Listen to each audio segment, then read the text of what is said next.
So you're wondering whether or not you need to test controls. In this video, I'm going to give you that answer. I'll also tell you when you don't need to test controls, so stay with us. I find that there's a lot of confusion about testing controls, so in chapter 21, we're going to resolve those issues of when this needs to happen. Now, earlier in other videos, we've looked at how to perform walkthroughs. And so you do need to perform a walkthrough of your internal controls, but you don't always have to test controls for effectiveness. And there is a difference. In the walkthrough, you're simply taking a transaction through the system to check the design and implementation of the control, but you're not testing the control so that you can place reliance on it. Now, one thing I want to say from the get-go here is when you do your risk assessment, you're assessing inherent risk and control risk and the risk of material misstatement.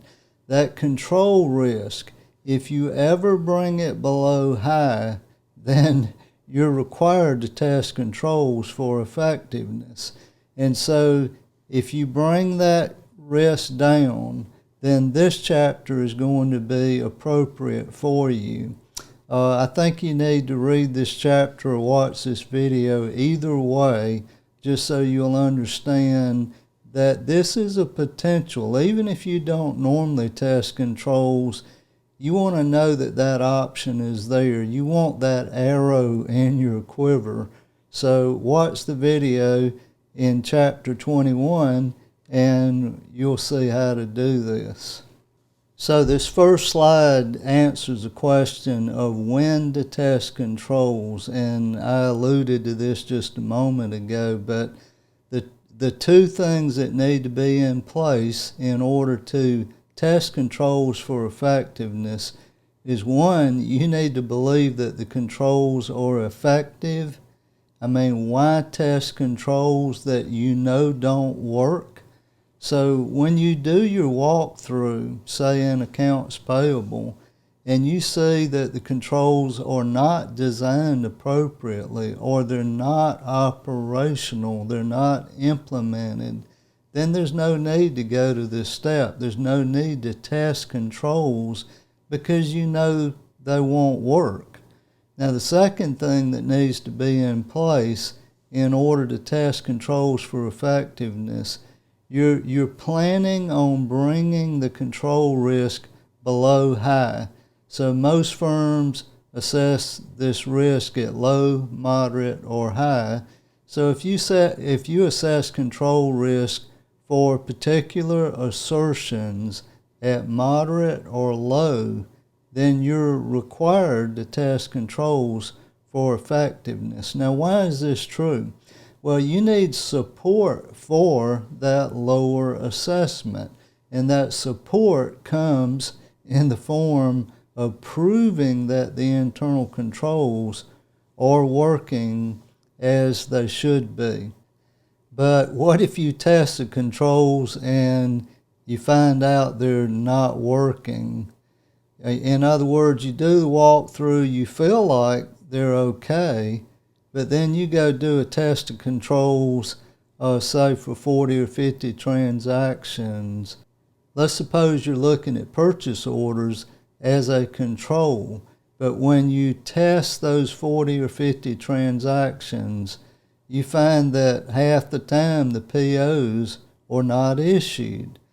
Well, if you spend 3-4 hours doing that test for effectiveness, and then you find out the control is ineffective, you're back to square one. You basically just wasted that time because you can't place reliance on the control, and now you must bring your control risk up to high because the control's either not designed or not operating in the manner that it should be. So keep that in mind as you make the decision about whether or not you want to test controls for effectiveness. You may feel like, when you're making that decision that you're not confident that the controls are really working, and therefore you're going to do a test of details and substantive analytics, or one of those two.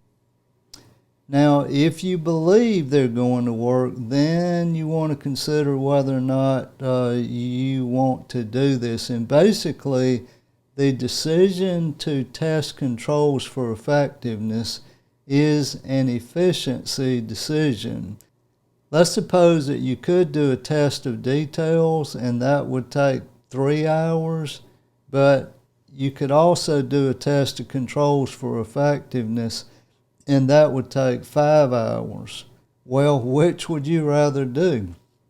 For me, I'm going to test the details. I'm going to do a test of details procedure rather than testing controls for effectiveness. Why? Because it's taking less time. Now, if you flip that scenario, and let's say it takes 3 hours to do the test of controls for effectiveness versus 5, 6, 7 hours for substantive test of details, then you may want to test the controls for effectiveness because it's taking less time. Now, there may be other reasons you want to test controls for effectiveness. Maybe your client has some interest in whether or not those controls are working as they should be. If that's true, then you may want to go ahead and test controls anyway.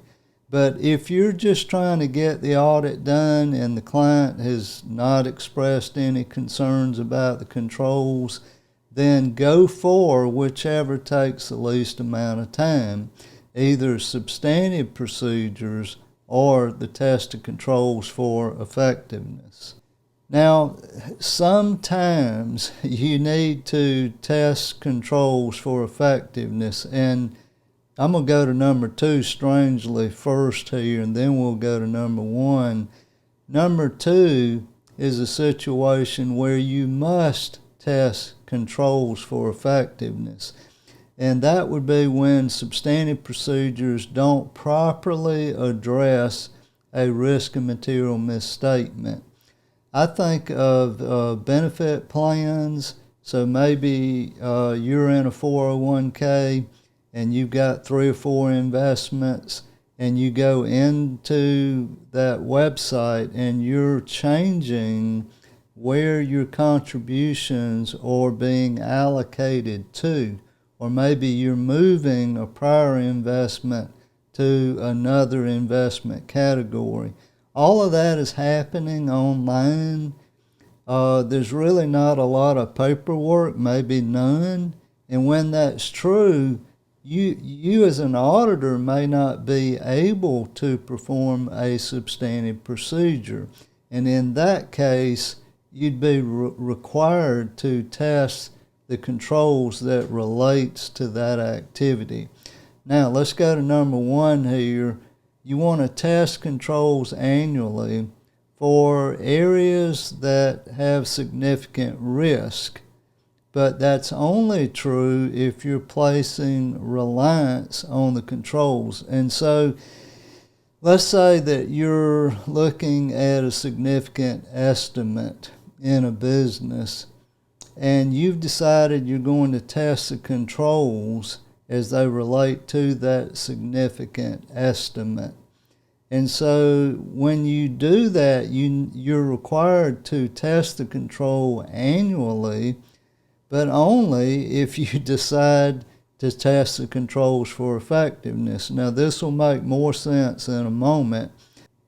And why don't we just go to the next slide and you'll see how this works. So if you test controls for most transaction areas, and let's say that those areas do not have significant risk, you can rotate the test of controls for effectiveness to every 3rd year. So let's suppose again you're testing the purchase orders in the purchase transaction cycle. You do that in year 1, Well, if it proves to be effective, then you're not required to perform that test again for a 3-year cycle. So in years 2 and 3, you're not required to test that control again. Now you still need to do a walkthrough in relation to that control, make sure that it hasn't changed. But if everything's the same and you test the control for effectiveness in year 1 and it proves to be okay, then you can wait 3 years to test that control a second time. Now I'm going to back up and go to the slide that we were looking at before, and maybe number 1 will make more sense here. So we test controls annually for tests related to significant risk. So the example I was just giving about purchase orders, we'll say that is not a significant risk area, so I get to cycle the test of controls every 3 years. But if I'm looking at controls related to a significant risk, such as a highly complex estimate, and I'm placing reliance on the control, then I must test the control annually. So I hope that makes sense. Test the controls every year for significant risk areas if you're placing reliance on the control, and then every 3 years for other internal controls that are not related to significant risk areas. So in summary, we've said that you will test internal controls for effectiveness when you want to bring the control risk below high.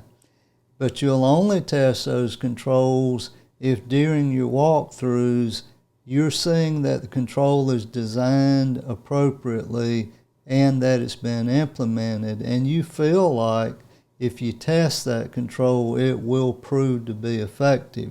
Otherwise, we're not going there and we're not going to test the internal controls. Now, most of the time when you're testing controls, you're not looking at one transaction like you do in a walkthrough. Usually you're looking at least 40 or 50 transactions to see whether or not those controls are working appropriately.